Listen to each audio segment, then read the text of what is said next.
Portugal ainda teve um certo sabor a mundial, com a presença do campeão do mundo de 1994, Didier Auriol, que se apresentou aos comandos de um Corolla WRC da Step 2. 12 etapas, 8 provas especiais da classificação previstas para este Rally de Portugal, mas em março ou em junho, São Pedro não gosta da prova do ACP e uma das classificativas da primeira etapa foi anulada por causa das condições atmosféricas. Mas uma especial chegou para mostrar quem seria o vencedor deste Rally de Portugal.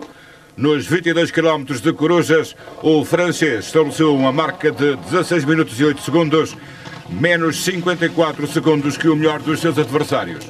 A experiência acumulada ao longo de 136 rallies do Campeonato do Mundo falou mais alto. O francês atacou e neutralizou todos os seus adversários.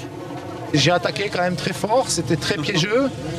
Mais bon, j'ai quand même, c'est ce que je dis, j'ai beaucoup d'expérience sur ce style de terrain comparé aux autres pilotes. Ils passent 4 fois, j'ai l'habitude de passer 2 fois.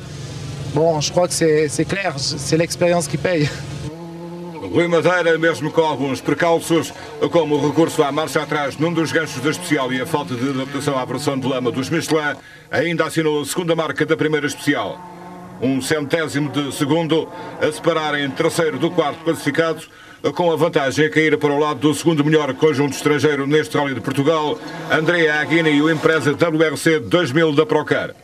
O 206 WRC de Miguel Campos não tinha a melhor das afinações para as condições do peso da primeira classificativa e o piloto da Peugeot não fez melhor que a quarta marca.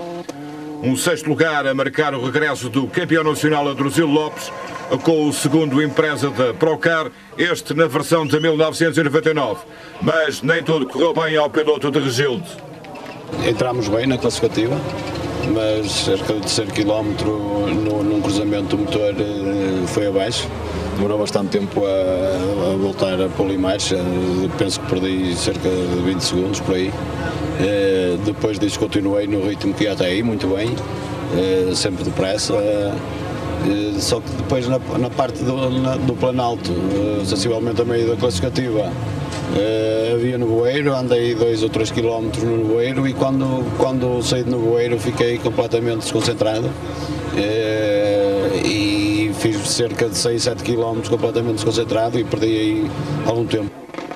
No Grupo N, Pedro Cunha Carmo surpreendeu ao estabelecer o quinto tempo absoluto na primeira especial, mas durou pouco tempo a manifestação de superioridade do piloto do Lancer.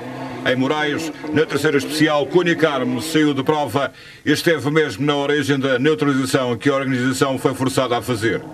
A partir dessa altura, 2 dos 3 lugares do pódio ficaram ocupados.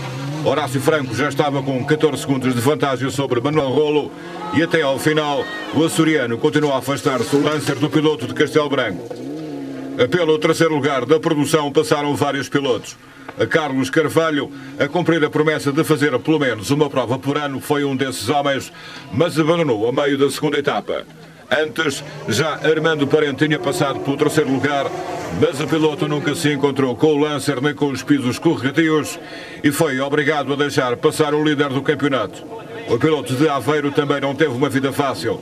A falta de confiança deu origem a algumas saídas de estrada, mas mesmo com um motor que já conheceu melhores dias, António Gravato ainda reclamou o último lugar do pódio. Na frente do Grupo N, Horácio Franco tinha tempo para tudo, até mesmo para um capotense com o último controle quase à vista. Um acidente que não influenciou a classificação final da produção. Horácio Franco vai terminar com 1 minuto de vantagem para Manuel Rolo, mas teve que ceder o quinto posto absoluto a Armindo Araújo. O piloto da Citroën impôs-se aos seus adversários da Fórmula 3 logo no início do Rally de Portugal e manteve a liderança até ao regresso a Macedo Cavaleiros. 1 minuto e 22 segundos de vantagem para o seu principal adversário da Fiat traduz alguma facilidade na terceira vitória consecutiva de Armindo Araújo, que reforçou a posição de líder do campeonato na classe até 1.600 centímetros cúbicos. José Pedro Fontes foi o piloto da Fiat que esteve mais próximo do saco Kit Car. Mesmo com um motor refeito em Portugal, Fontes seguiu Armindo Araújo, mas acabou por desistir a meio da segunda etapa, quando um dos perdes da roda cedeu ao esforço.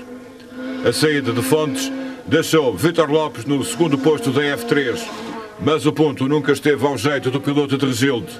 Motor e suspensões não agradaram a Vítor Lopes, que ficou com a missão de levar até ao fim o único kit car italiano em prova.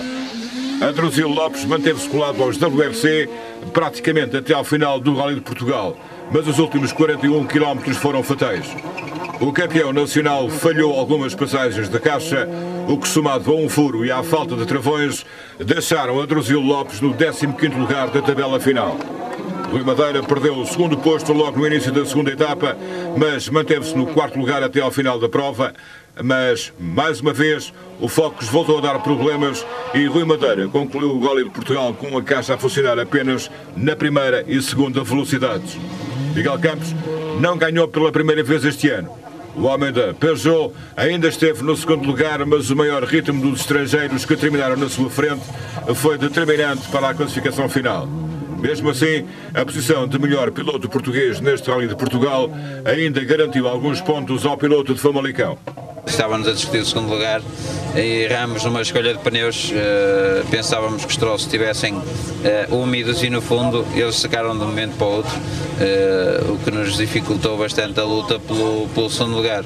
Mas, no fundo, estamos todos contentes porque somos o melhor português, estamos a pontuar para o nosso campeonato, é como se fosse uma vitória. Com nome feito no Mundial e no Campeonato Italiano, Andrea Aghini resolveu a luta do segundo lugar a seu favor com 36 segundos de vantagem para o 206 WRC e foi mesmo o único a conseguir impedir o pleno de vitórias de Didier Auriol. E o francês não deu confiança aos seus adversários. Afinal, o Corolla WRC de Step 2 mostrou-se suficientemente competitivo para Didier Auriol chegar ao fim com 2 minutos e 34 segundos de vantagem para Aghini. Depois de ter subido ao segundo lugar por 3 vezes em 1990, 91 e 94, este ano Didier Auriol foi convidado para ganhar o Rally de Portugal. Recordo-lhe agora a classificação final deste Rally de Portugal, com Auriol. Foi a única das competições monomarca que acompanhou o Nacional de Rallys a fazer a deslocação até Macedo de Cavaleiros. A contar por vitórias das 3 provas anteriores, Paulo Antunes chegou ao Rally de Portugal na frente da tabela de pontos, mas desta vez não conseguiu marcar o ritmo desde a primeira especial. Esse foi o papel de José Sampaio, que desde o arranque tomou conta do primeiro lugar. Mas o comando de Sampaio durou 3 classificativas. Uma saída de estrada na primeira passagem por Borges levou José Sampaio ao abandono. O testemunho passou para Max, que mesmo sem ter o motor do HGT a render o seu melhor, já tinha conseguido passar Paulo Antunes e estava no lugar certo para ocupar a vaga do José Sampaio. Esta foi uma prova para Paulo Antunes recordar. Uma penalização de 3 minutos retirou-lhe a possibilidade de lutar por um lugar no pódio e mais à frente o Carter do Ponto esteve na origem do primeiro abandono do líder do troféu. Mais uma vaga no pódio a ser ocupada por Marco Santos, mas mesmo com o Santos a correr riscos, foi o algarvio Vítor Teodósio que acabou por reclamar um lugar intermédio do pódio. Foi necessário esperar pela última especial para saber o nome do terceiro classificado, mas depois de ter perdido algum tempo com o mau funcionamento da bomba de gasolina, Rodrigo Ferreira acabou por ocupar a última vaga da tribuna dos vencedores. No lugar mais alto da tribuna, Max recordou novamente o sabor da vitória, o que já não acontecia desde o Rota do Dão 2001. Não, eu senti o rally. Próxima etapa prevista para o SATA Rally Açores.